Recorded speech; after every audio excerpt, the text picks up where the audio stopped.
धनतेरस क्यों मनाते हैं? क्या है धनतेरस की कथा? समुद्र मंथन के दौरान भगवान धन्वंतरी जब अपने हाथों से अमृत कलश लेकर निकले, उस दिन कार्तिक मास के कृष्ण पक्ष की त्रयोदशी तिथि थी। इसलिए इस दिन धनतेरस का पर्व मनाया जाता है। भगवान धन्वंतरी की पूजा अर्चना करने से आरोग्य सुख की प्राप्ति होती है। शास्त्रों के अनुसार इस दिन को समुद्र मंथन के समय भगवान धन्वंतरी अमृत कलश लेकर प्रकट हुए थे। इस वजह से इस तिथि को धनतेरस या त्रयोदशी तिथि के नाम से ही जाना जाता है। भगवान धन्वंतरी के अलावा इस दिन माता लक्ष्मी, धन के देवता कुबेर और मृत्यु के देवता यमराज की भी पूजा की जाती है। इस दिन से दीपावली का पर्व शुरू हो जाता है और इस दिन सोना चांदी या नए बर्तन खरीदना बहुत शुभ माना जाता है।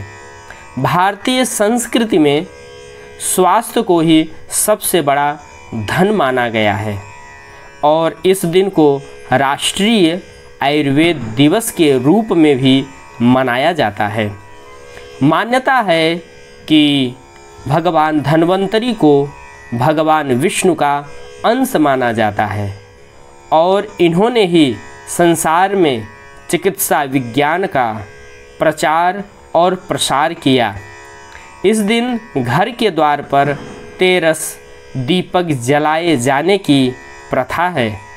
धनतेरस दो शब्दों से मिलकर बना है, पहला धन और दूसरा तेरस, जिसका अर्थ होता है धन का 13 गुना।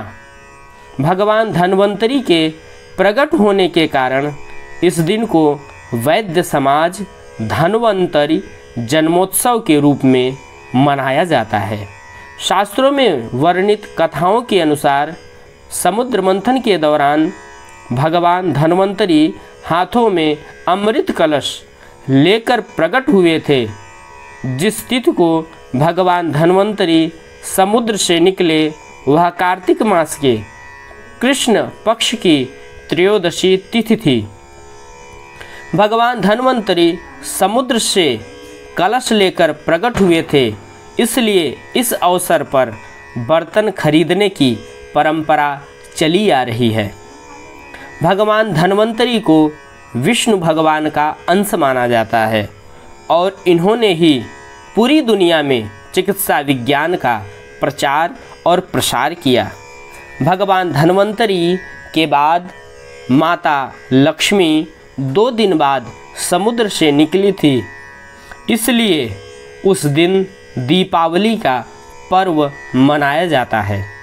इनकी पूजा अर्चना करने से आरोग्य सुख की प्राप्ति होती है। धनतेरस की पौराणिक कथा। एक बार मृत्यु के देवता यमराज ने यमदूतों से प्रश्न किया कि क्या कभी मनुष्य के प्राण लेने में तुमको कभी किसी पर दया आती है? यमदूतों ने कहा कि नहीं महाराज, हम तो केवल आपके दिए हुए निर्देशों का पालन करते हैं। फिर यमराज ने कहा कि बेझिझक होकर बताओ कि क्या कभी मनुष्य के प्राण लेने में दया आई है? तब एक दूत ने कहा कि एक बार ऐसी घटना हुई जिसको देखकर हृदय पसीज गया। एक दिन हंस नाम का राजा शिकार पर गया था और वह जंगल के रास्ते में भटक गया था और भटकते भटकते दूसरे राजा की सीमा पर चला गया। वहाँ एक हेमा नाम का शासक था। उसने पड़ोस के राजा का आदर सत्कार किया। उसी दिन राजा की पत्नी ने एक पुत्र को जन्म भी दिया। ज्योतिषियों ने ग्रह नक्षत्र के आधार पर बताया कि इस बालक के विवाह के 4 दिन बाद ही मृत्यु हो जाएगी। तब राजा ने आदेश दिया कि इस बालक को यमुना तट पर एक गुफा में ब्रह्मचारी के रूप में रखा जाए और स्त्रियों की परछाई भी वहाँ तक नहीं पहुँचनी चाहिए। लेकिन विधि के विधान को कुछ और ही मंजूर था। संयोगवश राजा हंस की पुत्री यमुना तट पर चली गई और वहाँ राजा के पुत्र को देखा। दोनों ने गंधर्व विवाह कर लिया। विवाह के 4 दिन बाद ही राजा के पुत्र की मृत्यु हो गई। तब यमदूत ने कहा कि उस नवविवाहिता का करुण विलाप सुनकर हृदय पसीज गया था। सारी बातें सुनकर यमराज ने कहा कि क्या करें, यह तो विधि का विधान है और मर्यादा में रहते हुए यह काम करना पड़ेगा। तब यमराज ने बताया उपाय। यमदूतों ने पूछा कि ऐसा कोई उपाय है जिससे अकाल मृत्यु से बचा जा सके। तब यमराज ने कहा कि धनतेरस के दिन विधि विधान के साथ पूजा अर्चना और दीपदान करने से अकाल मृत्यु नहीं होती।